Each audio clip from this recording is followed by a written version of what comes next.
आज ॲक्च्युली भेट झालेली नाही आहे. काल आम्ही नगराध्यक्ष मॅडमला भेटलो, सर्व लोकांना घेऊन गेलेलो त्या ठिकाणी. नगराध्यक्ष मॅडम यांना आम्ही पत्र दिलेले, जवळजवळ 2 ते 3 पत्र दिलेले, 2 तारखेला, 9 तारखेला, त्याचबरोबर 16 तारखेला पत्र दिलेलं आहे. आणि त्यांनी असं आम्हाला सूचित केलेलं आहे की बाबा हे जो विषय आहे, अनधिकृत बांधकामावरती होणारी कारवाई जी आहे, किंवा आरक्षणाच्या जागेवरती होणारी कारवाई, किंवा गुरुत्वारांच्या जागेवरती होणारी कारवाई आहे, ही सर्व मुख्याधिकाऱ्यांच्या अधिकार क्षेत्रातली आहे. त्याच्यामुळे आम्ही ह्याच्यामध्ये हस्तक्षेप करू शकत नाही. म्हणून मी त्यांना म्हटलं की मग काय असेल ते तुम्ही तुमच्या उपस्थितीमध्ये एखादी मीटिंग व्हावी. तर त्यांनी आम्हाला आजचा वेळ दिला होता आणि त्या पद्धतीने आम्ही आज सर्व या ठिकाणी जी बाधित नागरिक आहेत, व्यावसायिक आहेत, त्यांना घेऊन आम्ही या ठिकाणी पोहोचलो. परंतु मॅडमची काही महत्त्वाची मीटिंग होती, त्यामुळे ते निघून गेल्या. आणि मुख्य अधिकारी यांनी पण जे आहे ते असं म्हटले की माझा वेळ घेऊन या म्हणे. तर मग वेळ घेऊन येतो त्यांनी आम्हाला उद्याची वेळ दिलेली आहे. मुळात नगराध्यक्ष मॅडमकडनं कुठल्या प्रकारची दक्षता घेण्यात आली नाही की नागरिक मोठ्या अपेक्षेने त्यांच्याकडे येतात. आणि आज जर का आम्हाला जर वेळ दिलेला आहे, त्या अनुषंगाने त्यांना या ठिकाणी उपस्थित राहणं गरजेचं होतं. बरं, किंबहुना त्यांनी हे एन्श्युअर करायला पाहिजे होतं, या गोष्टीची काळजी घ्यायला पाहिजे होती की त्यांनी मुख्याधिकाऱ्यांबरोबर आमची व्यवस्थित मीटिंग करून देणं अपेक्षित होतं. परंतु मुख्य अधिकारी म्हणते की मला सांगितलं, मला याच्या संदर्भात माहिती नाही आहे, तर माझी वेळ घेऊन या. म्हणजे नगराध्यक्ष मॅडमनी मुख्य अधिकाऱ्यांना कुठल्याही प्रकारची सूचना केलेली नाही. म्हणजे हे मला असं वाटतं या ठिकाणी नगराध्यक्ष मॅडम, मुख्य अधिकारी सर्व नागरिकांना आणि बाधित जे लोक कुटुंब आहेत त्यांना एक तर ग्रँटेड घेत आहेत, नाहीतर त्यांना आमची काही पर्वा पडलेली नाही. मी तरी पण संयम ठेवून या अनुषंगाने काम करण्यासाठी तयार आहे. आणि म्हणून मी त्यांना विनंती केली की आम्हाला उद्याचा वेळ द्या. तर उद्या त्यांनी आम्हाला 3:30-4चा वेळ दिलेला. मी सर्व नागरिकांना विनंती करतो की जे काही बाधित कुटुंब आहेत, बाधित व्यावसायिक आहेत, ज्यांचे सातबारे आहेत, किंवा ज्यांच्याकडे जे काही त्यांच्याकडे डॉक्युमेंट, त्या डॉक्युमेंटसहित उद्या दुपारी साधारण 3-3:30 वाजता साधारण या नगरपालिकेमध्ये उपस्थित राहायचे आहे. मला मुख्य अधिकाऱ्यांनी आश्वासित केले की उद्या आपण सविस्तर चर्चा करू, म्हणून अपेक्षित आहे उद्या सकारात्मक चर्चा होईल. आम्ही त्यांना अशी विनंती केलेली की बाबा उद्या जर का तुम्ही वेळ देताय तोपर्यंत कारवाई सध्या थांबलेली आहे, त्याच्यामुळे कारवाई काय होणार नाही आहे. परंतु उद्या जोपर्यंत आम्ही भेटून त्यांच्याशी चर्चा करणार नाही आहोत तोपर्यंत आम्हाला त्याची शाश्वती देता येत नाही. आता आम्ही हे जे नवीन पत्र आजच्या तारखेचं तयार केलेलं आहे, याच्यामध्ये महत्त्वाचे काही टेक्निकल मुद्दे पण आम्ही त्यामध्ये ॲड केलेले आहेत. संविधानाने आम्हाला जो राहण्याचा, जगण्याचा अधिकार दिलेला आहे, व्यवसाय करण्याचा अधिकार दिलेला आहे, त्या अधिकाराच्या अनुषंगाने नगरपालिका प्रशासनाने कारवाई करायच्या अगोदर या संबंधित जेवढे पण बाधित लोक आहेत किंवा ज्यांच्यावरती कारवाई होणार आहे त्या लोकांची पर्यायी व्यवस्था वगैरे करणं गरजेचं आहे, किंवा त्या लोकांना प्रॉपर नोटीस देणं गरजेचं आहे. आता बऱ्याच ठिकाणी कारवाई झाली, बदलापूर पूर्व पश्चिमेला पण कारवाई झाली. तर तिकडे असं सांगितलं गेलं की आरक्षित जागा आहे. शिवाजी महाराजांच्या पुतळ्याच्या पाठीमागे जी जागा आहे त्या ठिकाणी म्हणे गार्डनचं आरक्षण आहे, आणि इथे मोहन पामच्या समोर शिरगावात त्या ठिकाणी म्हणे दवाखान्याचं आरक्षण आहे. परंतु त्यांनी जी नोटीस दिली त्या नोटीसमध्ये कुठेही त्या आरक्षणाच्या संदर्भातला उल्लेख नाही आहे, पहिली गोष्ट. दुसरी गोष्ट, आरक्षण असेल तर आरक्षणाच्या संदर्भात जे नगरपालिकेचं जे ह्याचं आहे, म्हणजे नगररचना अधिनियम 1966 कलम 52 ह्याचे त्यांनी ज्या पद्धतीने उल्लेख केलेला आहे त्या पद्धतीने हे पण त्यांनी लक्षात घेतलं पाहिजे. ते MRTP ॲक्ट कलम 53(3), 53(1), कलम 119 प्रमाणे जे KDMC काम करते, तर त्याच्यामध्ये त्यांना एखाद्या जर का जागेवरती कारवाई करायची त्या जागेचा सखोल माहिती देणं गरजेचं आहे. कारण ॲक्युरेट जागा समजणं गरजेचं आहे. कुठला प्लॉट आहे, कुठला गुंठा आहे, कुठला गट आहे, किंवा कुठला सर्वे नंबर आहे, या पद्धतीची माहिती असणं गरजेचं आहे. किंवा एखादा आदेश केला असेल आरक्षणाचा तर त्या आदेशाचं कॉपी त्याच्या संदर्भात लावणं, किंवा त्याचा संदर्भ क्रमांक त्याच्यामध्ये उल्लेख करणं गरजेचं आहे. असं न करता सरसकट त्यांनी लेटर देऊन कारवाई करणं ही चुकीचं आहे. आमच्या माहितीप्रमाणे सातबाऱ्यांच्या जागेवरती डायरेक्ट कारवाई करणं हे बेकायदेशीर आहे. त्यांना त्या पद्धतीने नोटीसमध्ये मेन्शन करणं गरजेचं. समजा माझं सातबाराचं घर आहे, मग अशा वेळेला सातबाराची जी जागा आहे त्याच्यावरती मी समजा बांधकाम केलं अनधिकृत आहे, तर मी पुन्हा नगरपालिकेचं परमिशन घेऊन त्या ठिकाणी बांधकाम करू शकतो. परंतु माझं बांधकाम तोडायच्या अगोदर मला रितसर नगरपालिकेने त्या जागेवरती जर का आरक्षण असेल तर त्याची नोटीस देणं आणि त्या नोटीसमध्ये सर्व बाबी मेन्शन करणं हे गरजेचं आहे. असं काही नगरपालिकेच्या माध्यमातून झालेलं नाही आहे. त्याच्यामुळे एक महत्त्वाचा भाग या ठिकाणी आम्हाला दिसून येतोय. दुसरी गोष्ट एक महत्त्वाची की सर्वे झालेलाच नाही आहे मुळात. जी आरक्षणाचं जी जागा सांगितली जाते त्या ठिकाणी सर्वे झालेलाच नाही आहे. मग नगरपालिकेचं हे कर्तव्य आहे की पहिले त्यांनी सर्वे करून घ्यावं, कुठली जागा आहे, कुठला गट आहे किंवा कुठला त्या ठिकाणी सर्वे नंबर त्या ठिकाणी दिसत आहे किंवा कुठला प्लॉट आहे, हे ते प्रॉपर म्हणजे मेन्शन करणं किंवा त्याचं सर्वे करून आयडेंटिफाईड करणं गरजेचं आहे. डायरेक्ट सरसकट कारवाई करणं म्हणजे एक प्रकारचा अन्याय. आता आम्हाला एक गोष्ट अजून नवीन माहिती पडली की जी छत्रपती शिवाजी महाराजांच्या पुतळ्याच्या पाठीमागची जी जागा ज्या ठिकाणी गार्डनचं आरक्षण म्हटलं जातं, तिथे एका नगरसेवकाची जागा आहे. मी आता नावाचा उल्लेख करत नाही, परंतु असं मला कळालं की त्यांची जी जागा आहे त्या जागेच्या डेव्हलपमेंटसाठी यांच्या घरांवरती कारवाई करून ही जागा मोकळी केली जाते, जेणेकरून त्यांचं रोडचं किंवा त्या ठिकाणी रोड बनवता येईल किंवा काही त्यांना ती जागा बळकवता येईल. आरोप नाही म्हणजे मी डिस्क्लोजच करणार आहे. आणि जर मी माझा आरोप खोटा असेल तर नगरपालिकेने सर्वे करून ते त्या पद्धतीने दाखवा आम्हाला. म्हणजे नगरपालिकेने ज्या पद्धतीने कारवाई चालवली, एक प्रकारची सुपारी घेऊन कारवाई करतायत का, अशा पद्धतीची या ठिकाणी शंका निर्माण होते. गाववाले पण आहेत, उत्तर भारतीय पण आहेत, परप्रांतीय पण आहेत, सर्व आहेत. पण प्रत्येकाला पोरं बाळ आहेत, प्रत्येकाला परिवार आहेत, त्यांची मुलं बाळं शिक्षण घेत आहेत, बेरोजगार आहेत, अशा प्रत्येकाच्या अडचणी आहेत. गाववाल्यांच्या पण अडचणी आहेत, उत्तर भारतीयांची पण आहेत, परप्रांतीचे पण आहेत. माझा मुद्दा आहे की संविधानाच्या अनुषंगाने प्रत्येक नागरिकाला जगण्याचा, राहण्याचा आणि त्याचं त्या ठिकाणी उदरनिर्वाह करण्याचा अधिकार आहे, व्यवसाय करण्याचा अधिकार दिलेला आहे. त्याचे कलम पण मी या पत्रामध्ये मेन्शन केलेलं आहे. वेळेअभावी मी एवढंच तुम्हाला सर्व माहिती देऊ इच्छितो आपल्या माध्यमातून जनतेला की नगरपालिका आता ज्या पद्धतीने कारवाई करते, ही कारवाई ज्या पद्धतीने करते तसं नगरसेवक आणि मोठे मोठे नेते त्यांच्या जागेवरती पण करेल का? कारण पनवेलच्या बरेचशा असे नगरसेवकांचे बिल्डिंग्स आहेत, पनवेल रोडवरती म्हणा किंवा बदलापूर बऱ्याच ठिकाणी आहेत ज्या ठिकाणी की बांधकाम पूर्ण नाही झाली तरी OCCC दिलेली आहे. STP प्रक्रिया जी आहे सांडपाण्याची, ती प्रक्रिया पूर्ण न करता OCCC दिलेली आहेत. अधिकाऱ्यांनी त्यावेळेला सिग्नेचर करण्याचे पैसे घेतलेले आहेत आणि आता जर कारवाई केली तर ते अडचणी ठरू शकतात. म्हणून ती लोक काय करतात, गोरगरिबांवरती कारवाई करतात किंवा अशा ठिकाणी कारवाई करतात ज्या ठिकाणी त्यांना ती जागा बळकवायची आहेत किंवा त्या ठिकाणी त्या लोकांना उच्च न्यायालयाला कारवाई केल्याचे दाखवायचं आहे, म्हणजे त्यांना अहवाल सादर करायचा आहे. तर अशा वेळेला कारवाई करत असताना अनधिकृत बांधकामावरती होणारी कारवाईच्या विरोधात मी नाही. मी पुन्हा एकदा सांगतो, अनधिकृत बांधकामावरती कारवाई झाली पाहिजे, परंतु नियम काय आहे, उच्च न्यायालयाचे आदेश आहेत, त्या नियमांचं पालन झालं पाहिजे, आदेशाचं पालन झालं पाहिजे आणि त्या पद्धतीने कमीत कमी नुकसान होईल ह्याची काळजी घेतली पाहिजे. लोकांना वेळ दिला पाहिजे, नोटीस दिली पाहिजे, तक्रारी घेतल्या पाहिजे, सुनावणी झाली पाहिजे, हीच आमचं वारंवार म्हणणं आहे.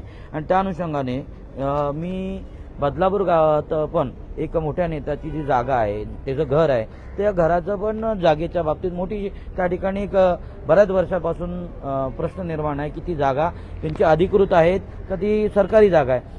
काय नगरपालिकेमध्ये एवढा दम आहे का की त्या मोठ्या नेत्याच्या घरावरती कारवाई करेल? एवढा दम तुमच्यामध्ये नाही, तुमची तेवढी लायकी पण नाही.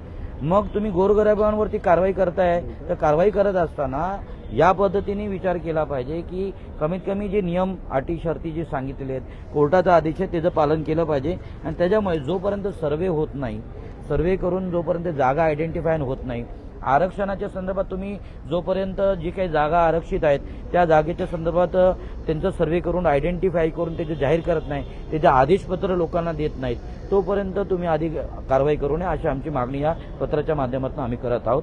तर तुर्तास एवढंच आहे की उद्याच्या मीटिंगवरती अवलंबून आहे की आम्ही पुढचं काय स्टँड घ्यायचा. जर का मुख्याधिकारी साहेबांनी याच्या संदर्भात विचार केला, नगराध्यक्ष मॅडमने याच्यावरती जर का सकारात्मक विचार केला, मला तर असं वाटतं नगराध्यक्ष मॅडम याच्याहून पळवाट काढत आहेत आणि ते काही लक्ष देत नाही. कारण कालचा आजचा अनुभव असा राहिलेला आहे, नगराध्यक्ष मॅडम याच्यामध्ये काही इंटरेस्ट घेत नाही. कारण त्यांना जे मी पत्र दिलेलं आहे कायदेशीर स्वरूपात, त्याच्यावरती त्यांची नाचक्की झालेली आहे आणि त्यांनी अजूनपर्यंत माझ्या पत्राचं उत्तर दिलेलं नाही आहे. जे पत्राचं उत्तर देणं हे क्रमप्राप्त आहे. आता नगरपालिका जर काम करते ते ही वर्बली काम करत नाही, कारवाई करताना ती लोक वर्बली सांगतात, आरजेसी म्हणजे तोंडी सांगतात की इथे आरक्षण आहे, तुमचं अनधिकृत. तर तुम्ही आरक्षण आहे हे जर तोंडी सांगण्यापेक्षा तुम्ही लिखित स्वरूपात देणं पाहिजे. दुसरी गोष्ट, जर आम्ही एखाद्या नगरपालिकेला लेटर दिलेलं आहे, पत्र दिलेलं आहे, तर नगरपालिकेचं हे कर्तव्य की त्याचं आम्हाला लेखी स्वरूपात उत्तर दिलं पाहिजे. अद्याप नगरपालिकेच्या वतीने किंवा नगराध्यक्षांच्या वतीने लेखी स्वरूपात आम्हाला उत्तर मिळालेलं नाही आहे. त्याच्यामुळे आमच्यासाठी एक मोठा प्रश्न आहे की नगराध्यक्ष आणि मुख्य अधिकारी हे मिळून या लोकांच्यावरती अन्याय करतात का, आणि विकासक असतील किंवा बिल्डर्स असतील किंवा नगरसेवक असतील त्यांना मदत करण्यासाठी अंतर्गत त्यांचे प्रयत्न चालू आहेत का, अशा पद्धतीचं माझी शंका आहे. त्यामुळे आपल्या सर्वांना मी विनंती करते की उद्या 3:30 वाजता नवीन नगरपालिका आहे त्या ठिकाणी यायचं आहे. आपण सविस्तर मुख्याधिकाऱ्यांशी चर्चा करू आणि त्याच्यानंतर बहुजन मुक्ती पार्टी आणि सर्व सामाजिक संघटनांच्या वतीने पुढचं जी काय भूमिका जाहीर केली जाईल. सर, आजही आपण भेटीसाठी आलेले, भेट झालेली नाहीये आणि उद्याची वेळ देण्यात आली. अनिकेत, जर आपण बघायला गेलो काल नगराध्यक्ष मॅडमांना आम्ही सगळेजण भेटलो होतो. त्यांनी आम्हाला आश्वासन दिलं होतं की तुम्ही उद्या या, हे जे काही तुमचे जे काही प्रश्न आहेत हे माझ्या अधिकार क्षेत्राच्या बाहेर आहेत, हे यासाठी तुम्हाला मुख्याधिकारी साहेबांनाच भेटावं लागेल आणि ते समोर असताना तुम्ही या. आणि त्यासाठी आम्हाला उद्या म्हणजे आजची वेळ दिलेली होती, परंतु आज काय तसं झालं नाही. आम्ही आलो त्यावेळेस नगराध्यक्ष मॅडमही निघून गेल्या आणि मुख्याधिकारी साहेबांनी सुद्धा आम्हाला हवा तसा वेळ दिलेला नाहीये आणि त्यांनी उद्याच्या आम्हाला म्हणजे आम्ही त्यांच्याकडे फोर्स केल्यानंतर त्यांनी आम्हाला उद्याचा वेळ दिलाय. सगळ्यात महत्त्वाचा मुद्दा हा आहे आणि याचाच अर्थ असा निष्पन्न होतो की ज्या गरीब लोकांवरती आज जर आपण बघायला गेलो तर 1 महिना होत आला असेल, लोक उघड्यावर राहत आहेत, त्यांची लहान लहान मुलं आहेत, लेकरं आहेत, आज ते त्यांच्या पोटात पाहिजे तसं अन्न जात नाहीये, त्यांच्या आरोग्याचा प्रश्न उपस्थित होतोय. रात्रीच्या वेळेस मला वाटतं काल सोनवली परिसरामध्ये जी कारवाई झाली महाराजांच्या पुतळ्याच्या पाठीमागची, त्या प्रभागामध्ये त्या एरियामध्ये लाईट सुद्धा नव्हती, तिथली लाईट सुद्धा खंडित केलेली आहे. म्हणजे तिथले लोक यांनी ज्यावेळेस MSCBकडे मागणी केली की आम्ही अजून इथे राहतोय तर आम्हाला लाईट द्या, तर त्यांनी सरळ सरळ असं सांगण्यात आलंय त्यांना MSCBच्या मार्फत की जोपर्यंत नगरपालिका आम्हाला अनुमती देत नाही तोपर्यंत आम्ही तिथे लाईट जोडणार नाही. म्हणजे तिथे राहणारी जी लोक आहेत ती लोक तुम्ही काय किडे म्हणजे जंगलातले जनावरं जरी असतात त्यांना तरी कुठेतरी आपण सगळ्या वैद्यकीय वगैरे त्यांच्यावरती तरी आपण दया दाखवतो, पण इथे माणसं राहून त्यांच्या मुलांच्या परीक्षा चालू आहेत. आता 10वी-12वीची मुलं आहेत, विद्यार्थी आहेत, त्या लोकांना सुद्धा त्यांनी अंधारात ठेवलं आहेत. काही वृद्ध लोक आहेत, कोणाला बीपीचा त्रास आहे, म्हणजे अशा आरोग्याचे त्रास तिथे असताना त्या लोकांना जर तुम्ही लाईट सुद्धा तिथे बंद करून ठेवतायत, म्हणजे हा एक प्रकारची ही दडपशाही जी तुम्ही दाखवतायत ना, असे प्रकार जे होत आहेत ते व्हायला नाही पाहिजे. आणि साधारणतः मुख्याधिकाऱ्यांचं जर आपण लक्षात घेतलं तर 74/04/2024 जे काही कोर्टाने आदेश दिलेत, या आदेशाची दिशाभूल हे मुख्याधिकारी करत आहेत असा आमचा स्पष्ट आरोप आहे. कारण का, जर STP प्रकल्प जो आहे तो बिल्डिंगांसाठी असायला हवा होता आणि तुम्ही बिल्डिंगांची अजूनपर्यंत जे 437 नावं आहेत त्याच्यामध्ये जी यादी डिक्लेअर केली आहे त्या यादीमध्ये एकाही बिल्डिंगचा तुम्ही उल्लेख केलेला नाहीये. ज्या काही कारवाया करतायत त्या हॉटेल मालकांवरती आणि रहिवासी लोकांवरती करतायत, गरीब लोकांवरती करतायत, जे लोक जेणेकरून जे कायदेशीररित्या तुमच्यासोबत भांडू शकत नाही अशा लोकांवरती तुम्ही अत्याचार करतायत. या लोकांसाठी वेळोवेळी तो मराठी असो किंवा उत्तर भारतीय असो कोणीही असो, म्हणजे साधारणतः तुम्ही गाववाल्या लोकांवरती सुद्धा कारवाई केली आणि त्यासाठी सुद्धा निलेश दादा वेळोवेळी संघर्ष करतायत. त्यामुळे मला बदलापूरच्या जनतेला माझं एवढंच म्हणणं आहे की आपण जो काही नगरपालिकेच्या मार्फत आपल्या जनतेवरती आणि गरीब आणि गरजू लोकांवरती जो अन्याय होतो ना, त्या अन्यायासाठी आपल्याला लढायचं आहे. कुठेतरी संविधानाचा जो ह्या लोकांनी चिंधडे उडवायला घेतलेत ते संविधान वाचवण्यासाठी आपण लढतोय आणि त्यासाठी तुम्ही सगळ्यांनी एकत्र येणं आणि एका छताखाली येणं गरजेचं आहे. इथे आपण कोणताही पक्ष किंवा इतर लोकांची जात धर्म न बघता आपण एक माणसांसाठी आणि मानवतेच्या धर्मासाठी आपल्याला एकत्र येऊन ह्या लढाईला पुढे घेऊन जायचं आहे. एवढीच मी बदलापूरच्या जनतेला विनंती करेल. शिवसेनेचे माजी नगरसेवक अनिल भगत देखील आपल्यासोबत होते. सर, लोकांच्या 7/12च्या जमिनी आहेत, परंतु कुठेतरी कारवाई केली जाते. आज वेळ मागितली होती परंतु वेळही मिळालेली नाही. मुळात असं आहे का, प्रशासन बोलते का ती आरक्षणाची जागा आहे गार्डनची, पण प्रशासनाने एवढ्या वर्षात कधीही त्याचा सर्व्हे केलेला नाही.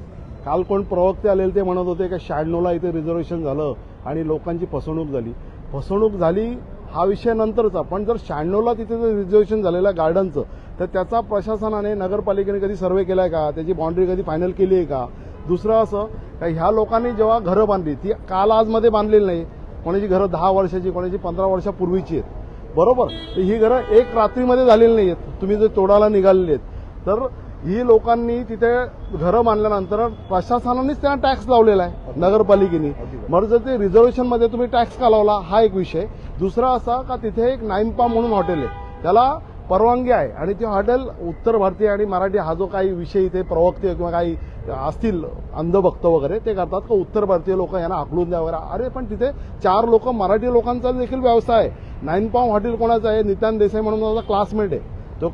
तर त्यांनी ती परवानगी घेऊन केलेली पालिकेची आणि ती दरवर्षी 18ला त्यांनी परवानगी घेतली. दरवर्षी त्याचं फायरचं रिन्युएशन होतं.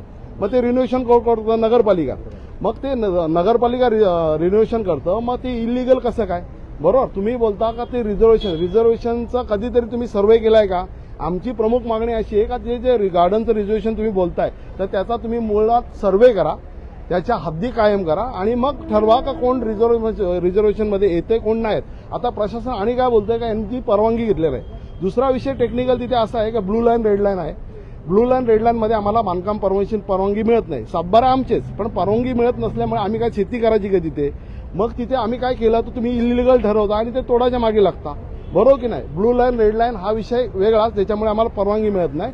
आणि तुम्ही गार्डन रिझर्वेशनचं सांगताय 96 पासून प्रवक्ते बोलले तसे, तर त्याचं कुठेतरी तुम्ही सर्व्हे केला याचा आम्हाला काहीतरी कागद दाखवा, कुठेतरी त्याचा पुरावा द्या आणि हद्दी कायम करा. म्हणजे मी कुठे आहे, एल्वे कुठे आहेत हे सांगासाठी तुम्हाला काहीतरी त्याचा सर्व्हे करायला लागणार की नाही? हद्द कायम करायला लागणार.